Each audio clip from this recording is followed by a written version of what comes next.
Ces photos sont l'œuvre d'un des rares photographes d'eau douce. Capter la lumière, jouer avec les ombres, la poésie qui s'en dégage est à l'image du personnage. Rémi Masson est un être sensible. Originaire d'Annecy, à 11 ans, il plonge son premier appareil photo dans l'eau. Faire des photos depuis la surface, enfin de ce qu'on voit depuis le haut en direction du fond, on perd le relief.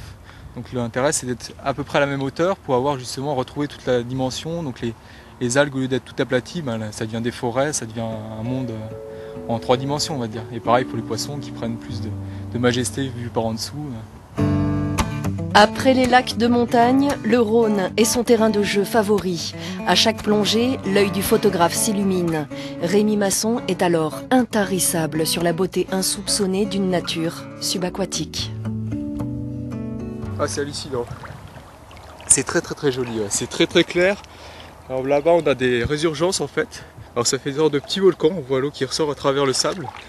Donc des fois on la voit ressurgir et puis sinon donc, il y a des grandes nappes d'eau très claire qui vibrent parce qu'elle est plus froide donc plus dense.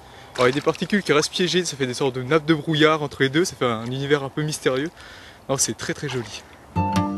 Aucune lumière artificielle, aucune retouche. Ces prises de vue n'en sont que plus incroyables. Un magazine spécialisé les publie régulièrement. Son rédacteur en chef est subjugué. Dès qu'on agite un peu les matières en suspension, la photo devient quasi impossible à prendre. Donc il y a peu de gens motivés pour prendre des photos dans ces conditions, on va dire. Rémi qui plonge un peu dans tous les milieux sans avoir froid aux yeux, c'est vrai qu'il nous rapporte des images souvent inédites. Tels ces bancs de silure, gracieux balais de ces mastodontes du fond du Rhône, qui se laissent filmer, photographier par Rémi Masson en apnée. Souvent je plonge, je me pose au fond de l'eau.